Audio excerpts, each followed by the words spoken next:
It's Friday, January 31st, 2025. Welcome to the morning show. I'm Doug Donnelly. Let's get to the weather. Today, expect rain, mainly after 9 a.m. Patchy fog, also after 9 a.m., with a high near 50 degrees. Light and variable wind becoming southwest 6 to 11 miles per hour in the morning. Winds could gust as high as 25 miles per hour, and the chance of precipitation is 100%. New precipitation amounts could be between a quarter and a half an inch.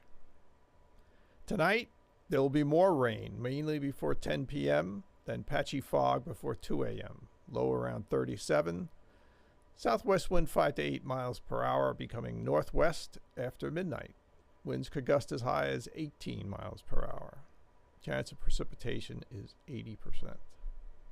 And Saturday will be cloudy through mid-morning, then gradually clearing with a high near 42. North wind 11 to 15 miles per hour. And some events coming up in Cecil County in the next few days. From February 3rd through February 15th at the Northeast Library, visit the Frederick Douglass Advocate for Equality exhibit. It features an exploration of the full trajectory of Douglass's epic life from 1818 to 1895. This exhibition explores Douglass's impact and his life through his own words and in photographs and documents from the Gilder Lehrman collection. And in Port Deposit on February 1st, they're having a Fire and Ice Festival. This family-friendly event will light up the evening with glowing decorations, illuminated igloos, they are by reservation, warm fires, local vendors, and a festive atmosphere that you won't want to miss as part of the Winter Lights and Cecil Nights celebration. Fire and Ice is the perfect opportunity to create unforgettable winter memories, and it runs from 4:30 to 7:30 p.m. And next Friday from 5:30 to 8 p.m., join the Elkton Alliance in downtown Elkton for their annual soup contest. Local businesses make homemade soup for the public to taste and vote for their favorite. Walk up and down Main Street, Elkton, enjoy the soups, and vote for your favorite. And a little news from the Cecil Whig. Rachel Wright, who has been serving as the interim executive director of the Cecil County Public Library, is now the executive director. Wright has worked for Cecil's library system for over 15 years in numerous positions. Joanne Morton, chair of the library trustees, is quoted as saying, "I am confident that with Rachel's leadership, the library will continue to be a welcoming environment for all, where the community can access educational resources, programs, and spaces that inspire creativity, exploration, and expression." And our feature today, we meet David Parks, a newly published author of a short story in the Lone Wolf Anthology, a collection of works pertaining to the world of Magnamund. David's writing adds to the extensive body of fantasy fiction, game books, and video games started by Joe Dever in 1977. Good morning, David. Good morning, Doug. How are you? I'm good. For those who may not be familiar with this genre, can you give us an overview of Dever's work and game books and Lone Wolf and how your writing fits into it? Certainly. Joe Dever created this world called Magnamund. One of the countries in this world is called Summerland. And what they've done is they've trained these people named Kylords to learn certain skills in order to battle against the Dark Lords. They start at a very young age. They learn skills like hunting, tracking, camouflage. They learn some magical skills like mind over matter, how to move objects with their mind, mind shield, how to protect themselves from mental attacks.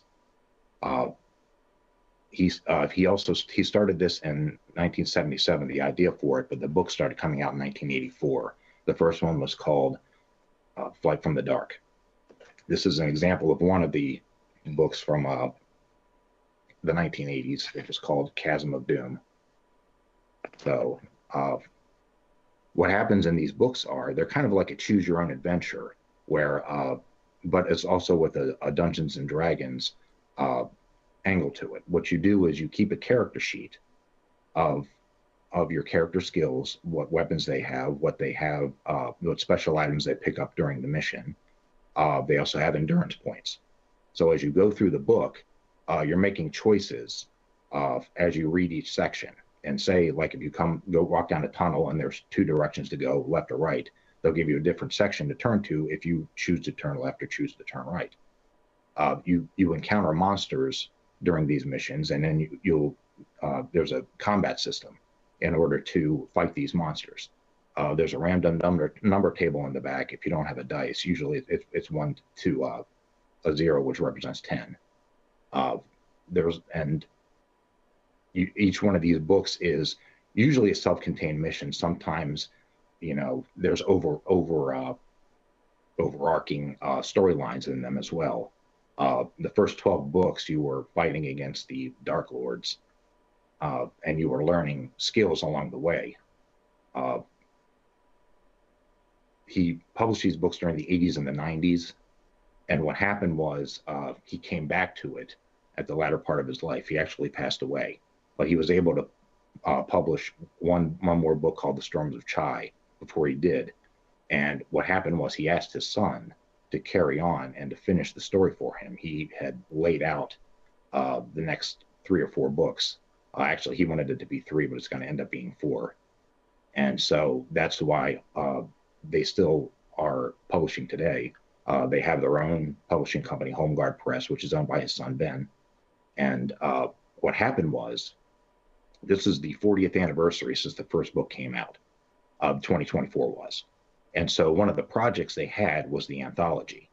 The anthology was a group of short stories that they had pitched to the community. We want you to send in your best ideas for a story that happens in the world of Magnamund. That's how I got involved. I sent in a story, and luckily for me, they chose mine out of, I think it was over 120 different stories got sent in. And my story got chosen because they wanted to do like a kind of a variation of different kinds of stories rather than just have straight action and adventure for each one of them. There's a detective story, there's a shipwreck story, there's my story, which is kind of a comedy story in a way. It is a little action and adventure, but it's also a comedy story. So they wanted to have they ended up picking 22 of these stories, and it's a 2-volume set right now. The second one's going to come out in March, but mine came out in December. Now, is your story just a straight story, or is it also have the interactive angle to it? Now, the anthology for right now is just the short stories. Right. I think what they're doing is they're trying this out to see how it works, by allowing the fans, of course, to participate. I think it was just kind of like they wanted us to participate, but I think a game book, they're very complicated in order to set up. It takes a lot of, not to say that a fan could do it, but I think this is Right. kind of like a trial run to me. Right. It was like, we want to get the fans involved, and we're going to start with short stories. Mm-hmm. I would suspect that people with the game books go through them once, make one set of decisions, and then go through it again and make different decisions. I mean, otherwise you will miss things you could have read.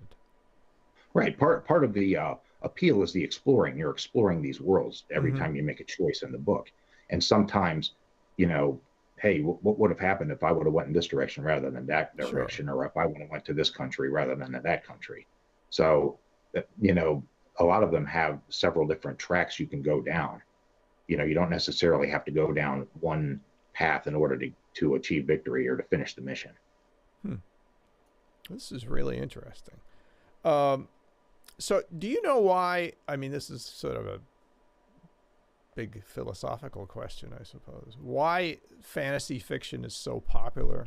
It seems it's probably always been popular, but it seems really popular currently.